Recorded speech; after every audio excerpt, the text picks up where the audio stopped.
galera, tudo bem com vocês? Eu sou o João, sejam muito bem-vindos ao canal Desafios de Clio.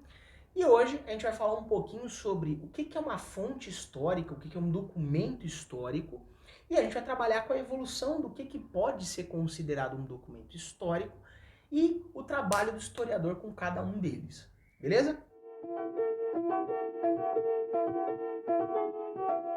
Se essa é a sua primeira vez no canal, seja muito bem-vindo. Eu já vou pedir para você se inscrever aí embaixo, deixar o seu gostei, comenta aí embaixo para mim o que você achou desse vídeo. Antes da gente começar a falar um pouquinho da fonte histórica, a gente tem que lembrar, a história vai ser a ciência que vai buscar os seres humanos num determinado local, num determinado tempo, que viveu, que trabalhou, que vivenciou, que ficou triste, que ficou feliz, que ficou alegre e que deixou as suas marcas ou não para nós, e que nós, enquanto historiadores, devemos investigar esses vestígios que ficaram para trás, né? Como diria o Mark Bloch lá em Apologia da História, ele fala lá que o historiador ele é como se fosse o ogro da lenda, né? Onde fareja a carne humana, sabe que ali tem a sua presa.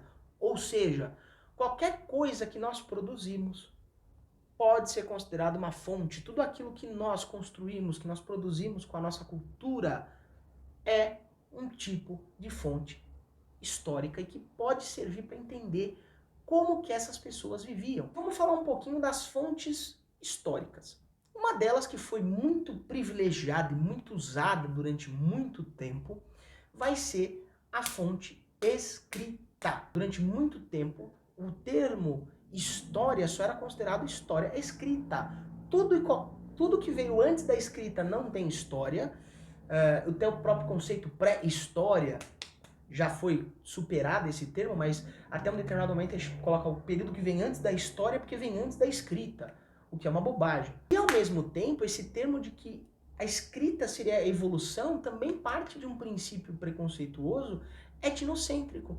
Porque você tem uma série de culturas riquíssimas ao longo do planeta e ao longo da história que não produziram uma linha e têm uma riqueza histórica, cultural e de vivência muito grande.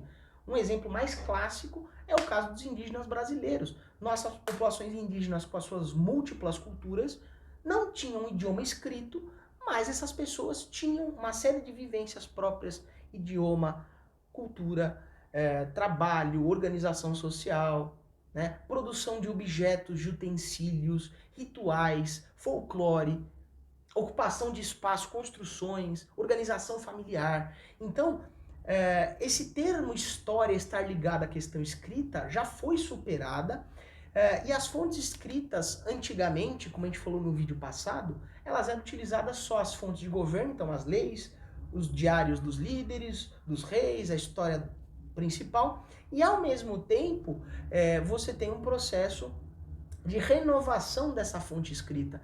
Então você passa a utilizar cartas, você passa a utilizar diários, registros de viagem, você passa a utilizar vestígios e poemas, textos de pessoas comuns, jornais, panfletos, revistas, livros narrativos, que também podem ser utilizados com o método certo, né? Você vai buscar como que esses caras pensavam, né? Então, por exemplo, você trabalhar com aquele texto O Curtiço, do Aloysio de Azevedo, do final do século XIX, você vai estar trabalhando com uma narrativa do século XIX, que é uma narração fictícia, mas ao mesmo tempo ela está embebida pelo contexto histórico da sua época, que é o contexto histórico da exclusão das populações marginalizadas, então a população mais pobre, operária, a própria forma de construção popular do próprio Curtiço, que é o personagem central da história. O Curtiço, ele é o exemplo do tipo de organização social mais humilde que você tinha no Brasil do final do século XIX e no começo do XX. Então você consegue traçar um perfil a partir também da literatura. E aí a fonte escrita, então, ela foi sendo privilegiada e renovada com o passar do tempo. Aí vamos para outro tipo de fonte que é muito importante, que são as fontes por imagem, né? As fontes por imagem a gente pode colocar desde uma pintura rupestre, lá do homem pré-histórico, a gente pode colocar imagens como quadros, gravuras, pinturas, a gente pode colocar também as fotografias, seja as fotografias do século XIX, aquelas fotos grandes, aquela família gigantesca, todo mundo com roupa bonita, né?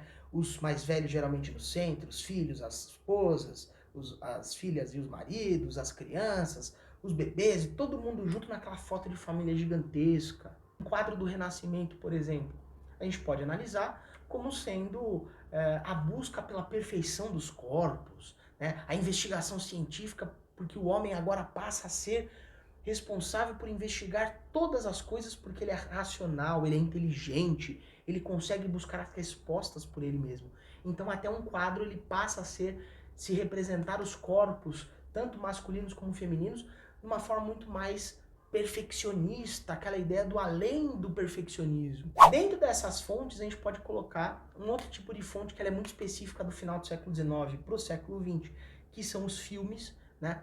Desde filmes documentais, que na prática eles também são filmes dotados de intencionalidade, eles não são a verdade absoluta, você tem um recorte do diretor, do editor e todo o processo de construção daquele documentário. Os filmes ficcionais, né? Ou mesmo filmes que tentam se passar por documentários que não são documentários, eles são filmes narrativos com falso documentário. Então, os filmes podem ser utilizados para analisar o recorte de uma sociedade naquele contexto, certo? Então a gente pode pegar desde filmes antigos, né? Por exemplo, aquele filme, aquele trecho famoso do trem, né? Que o vídeo é curtíssimo, mas que gerou um pânico danado, né? Aquele dilema entre o cinema é arte ou o cinema é para ciência, né? Ou, por exemplo, a construção da montagem como sendo essencial para a construção do cinema enquanto arte, e ao mesmo tempo aquela construção narrativa, né? Ou mesmo a mentalidade, por exemplo, de algum contexto, né? Então o filme ele serve para a gente também, assim como a literatura, buscar elementos dessa mentalidade, desse convívio, dessa sociedade, naquele contexto em que o filme é produzido, né? Por exemplo, você pode trabalhar com a discussão do racismo e a discussão nos Estados Unidos, por exemplo, pegando filmes como, por exemplo, Mississippi em Chamas, que vai trabalhar com os protestos e toda aquela discussão a partir de uma narrativa. Ou, por exemplo, pega aquele filme Alô Amigos, de 1942, né, onde se apresenta pela primeira vez um personagem que é considerado a representação do Brasil para a Disney, para o próprio cenário americano e até para o próprio cenário internacional, é o Zé Carioca. E toda aquela discussão do Brasil ser um lugar do samba, o Brasil de gente alegre, de gente simpática, né? De gente que também é o povo que bebe, é o povo que festeja, é o povo que fuma, que traz toda essa discussão, esse imaginário do que era considerado brasileiro e que por muitas vezes essa visão ainda permanece, né? Quando você tem a visita de estrangeiros para cá, eles percebem, eles cristalizaram essa visão de Brasil na sua cabeça. E essa visão ela permanece, por exemplo, em filmes até mais recentes, como é o caso daquele filme O Rio, que pega a mesma ideia, ou é o carnaval, é o samba, é aquela discussão toda da musicalidade, da ginga do brasileiro e aquela história toda, né? Então também tem essa questão. Outro tipo de fontes tem as fontes em áudio, né? Que podem ser quais tipos de fonte? É uma gravação, é um depoimento, é uma música, né? Então a gente tem exemplos famosos como, por exemplo, as músicas de protesto durante o regime militar, né? Então os cantores que eram censurados, ou até mesmo aqueles que não eram censurados, que eram aliados do regime, que tinham suas músicas publicadas na íntegra, porque não eram músicas que falavam dos problemas sociais, e aqueles que tinham que camuflar suas letras, que eram censurados, ou que muitas vezes foram para o exílio para justamente não e publicar as suas músicas fora, para justamente não terem o problema de enfrentar o regime, serem presos, torturados e mortos pelo regime, né? Então você tem esse processo de protesto. Pensar a questão dos depoimentos, né? Os depoimentos quando você conversa com alguém mais velho, quando você grava essa pessoa, ou mesmo quando você vai ouvir essa pessoa, ela traz uma memória afetiva do passado dela, que muitas vezes é uma memória também romantizada, baseado nas vivências do próprio presente. Então é uma fonte que tem que se tomar muito cuidado, né? O depoimento, né? Pega, por exemplo, um caso famoso, aquele documentário Eu Fui a Secretária do Hitler, que é um documentário que ele trabalha com a secretária falando bastante sobre a atuação dela, né? O que ela viu no final, nos últimos dias da guerra, da Segunda Guerra Mundial, o suicídio do Hitler e assim por diante, Mas é um documentário, mas ele é um documentário que se propõe a ser um documentário de depoimento, então ele pode ser trabalhado também como depoimento, né? De você entender como que funcionava, por exemplo, quando você conversa com alguém muito mais velho, que a pessoa fala que trabalhava desde cedo, que tinha muitos irmãos, que aquelas coisas mais diferentes, por exemplo, uma alimentação, uma roupa mais extravagante, eram coisas que eram compradas no início do mês, né? Uma sociedade mais rural, mais tranquila. Eu brincava na rua, você só fica nesse computador. Então acaba tendo esse choque entre o presente e o passado. E essa fonte tem que ser trabalhada de uma forma diferenciada. As fontes materiais. O que são as fontes materiais? São as fontes mais abundantes produzidas pelo ser humano. Que vai desde um objeto simples, um objeto pequeno, né? Um utensílio doméstico, uma faca, um garfo, né? Um móvel de sala, um lustre, um candeeiro, um poste da rua, a própria casa que sobreviveu ao tempo, ou mesmo uma casa que não sobreviveu ao tempo, ou uma casa que foi reconstruída, um lugar que foi ressignificado e que mudou a sua função ao longo do tempo, né? Roupas, joias, qualquer tipo de objeto produzido pelo ser humano, desde pequeno até grande, você tem um processo de investigação de fonte material. Né? Você entende como que essa sociedade funciona, né? Vamos pensar o caso de uma caneta, por exemplo, né? Uma caneta que se foi pensada para escrever, né? Que todo mundo na sua casa tem uma caneta Bic, por exemplo, com aquele formato que é uma caneta esferográfica, né? Essa já é uma caneta do processo de popularização da escrita, né? Então, a partir do objeto, a gente pode pensar que você tem uma cultura já de alfabetização, né? Onde você tem uma demanda que as pessoas saibam escrever, ler, mas principalmente escrever e registrar isso, né? Fazer uma conta básica, né?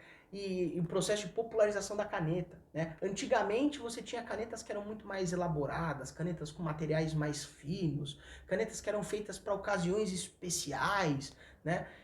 Que acabaram tinham essa função porque essas canetas não eram para todo mundo, né? Essas canetas eram para pessoas que tinham acesso à cultura e ao letramento. Ou se você voltar mais antigamente, né? As penas que eram utilizadas para escrita. Quem que escrevia? Era um monge dentro de um mosteiro que ia lá escrever num livro feito de pergaminho, né? Então você acaba tendo uma discussão não sobre objeto em si, mas sobre o humano e sobre essa sociedade que está por trás desse objeto. A fonte imaterial, né? A fonte imaterial ela é a mais complexa e ela é uma das mais abundantes também, né? Que é a parte das fontes que são lendas, costumes, danças, culinária. Aí você pode estar pensando, pô, culinária? Mas tem um livro de culinária lá escrito lá, receita de como fazer o guisado de coelho transmontano. Ok, mas para alguém ir lá registrar essa cultura local, já foi lá e tinha essa fala de ter esse tipo de prato, né? Aquela discussão, por exemplo, o cuscuz nordestino, cuscuz paulista, qual que é o verdadeiro cuscuz? Você tem uma regionalização importante, né? Ou pegar, por exemplo, a origem árabe do prato cuscuz, ou pensar ainda além as relações entre esse cuscuz árabe vai para Portugal e vem para o Brasil, e como que aqui no Brasil ele se transforma. Isso a partir de uma fonte material que se desfaz e vai para a alimentação dos seres humanos, né? Uma dança como a capoeira, ou o Festival de Parintins, ou o Carnaval, ou coisas que são imateriais, são produções espontâneas dos seres humanos que sobrevivem a partir da própria memória dos seres humanos e das tradições e das culturas locais. Então isso é importante a gente poder também salientar e perceber que esse tipo de fonte é importante para a manutenção de determinadas culturas e de determinados grupos. Eu espero que você tenha gostado desse vídeo. Deixe o seu comentário e fala aí para mim. Se você pudesse falar da sua história, quais fontes você usaria para falar da sua história? Comenta aí embaixo para mim. Lembre-se sempre, dúvidas e desafios, chama a Clio.